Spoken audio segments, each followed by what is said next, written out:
The snow was falling so hard that I could barely see my own footprints. The mountains around me looked endless, white, and silent. Then I heard something that made my heart stop, a faint cry coming from somewhere beyond the trees. I followed the sound and found an elderly woman lying beside a frozen trail, covered in snow and barely able to speak. When I recognized her face, I froze. It was my best friend's mother, the woman who had treated me like family for years. I knelt beside her, held her freezing hands, and whispered, "We have to keep warm. I'm not leaving you here." Before we continue, if you enjoy heartfelt stories about kindness, courage, and people helping each other when it matters most, please subscribe to Kindness Story, like this video, and tell us in the comments what you would have done in my situation. My name is Jake, and I grew up in a small mountain town in Colorado. Winters there could be beautiful, but they could also be dangerous.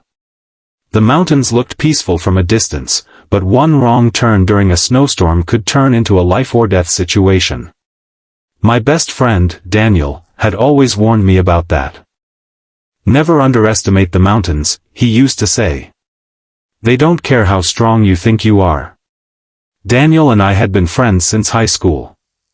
We had shared everything: football games, bad grades, late-night conversations, and countless cups of coffee after long days at work.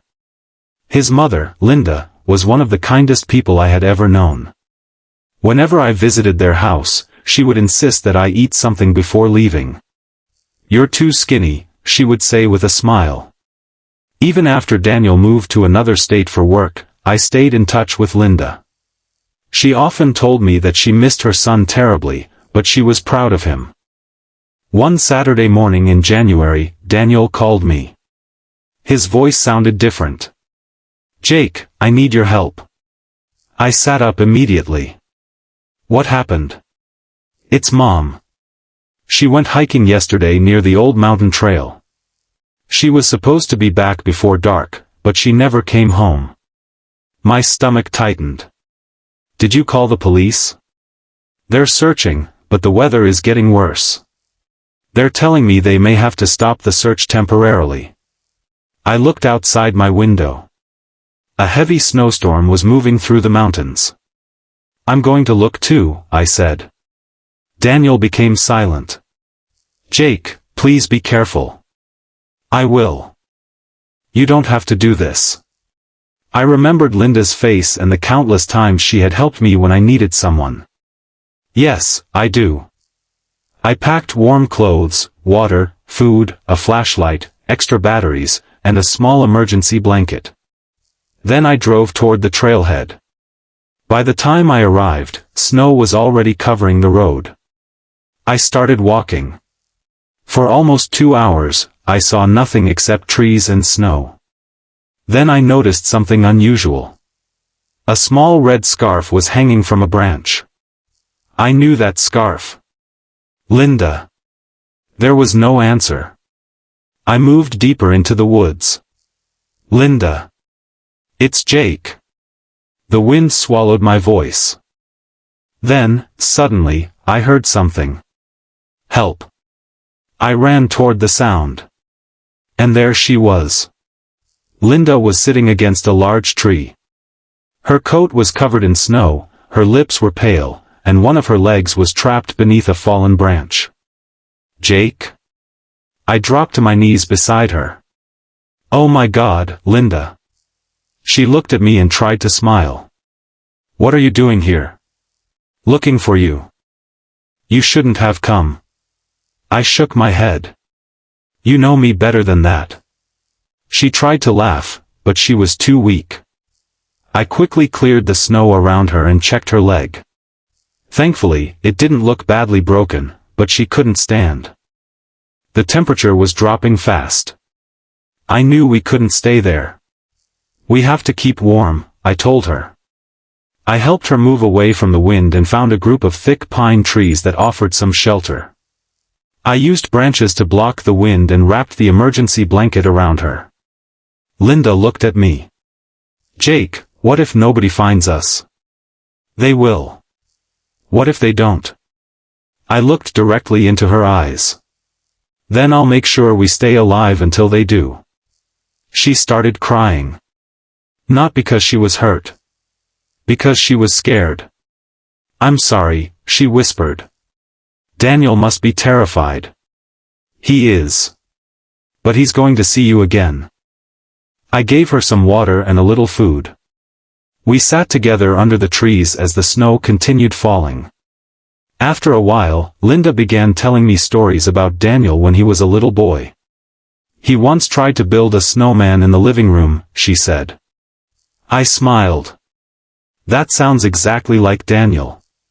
He got snow everywhere. We laughed quietly. For a few minutes, the mountain didn't feel quite so frightening. Then Linda became quiet. Jake? Yeah. Thank you. For what? For coming back for me. I looked at her. Your family, Linda. She squeezed my hand. Those simple words seemed to give her strength. Hours passed. The storm became worse. I kept moving my arms and legs to stay warm. I encouraged Linda to do the same. Whenever she started feeling sleepy, I talked to her. I told her stupid stories. I reminded her of Daniel's terrible cooking. I told her about the time Daniel accidentally locked himself out of his apartment wearing only a towel. Linda laughed so hard that she started coughing. Please never tell him I laughed at that, she said. I absolutely will. Eventually, just before sunrise, we heard something. A helicopter. Linda lifted her head. Is that real? I listened carefully. Yes. The sound grew louder. I grabbed my flashlight and waved it through the trees. A few minutes later, rescuers reached us. When they found Linda alive, they immediately began treating her. As they carried her toward the helicopter, she reached for my hand. Jake. I leaned closer. Tell Daniel I love him. You can tell him yourself. She smiled. I will. At the hospital, Daniel arrived before Linda was even fully settled. The moment he saw his mother, he broke down. He hugged her tightly. Then he turned toward me. For a moment, neither of us spoke. Daniel walked over and hugged me. Thank you, he whispered. I shook my head. She would have done the same for me. And that was the truth. Kindness isn't always something huge. Sometimes kindness is driving into a snowstorm because someone needs you. Sometimes it's holding a stranger's hand when they're afraid. Sometimes it's staying awake through the cold just to keep another person from giving up. A few weeks later, Linda was back home. She still needed time to recover, but she was getting stronger every day. One evening, Daniel called me. You know, Mom keeps telling everyone you saved her life. I smiled. She saved mine too. Daniel laughed. How? By reminding me that we should never stop showing up for people. There was silence on the phone. Then Daniel said, You know, Jake, I think she was right. I looked out my window at the mountains.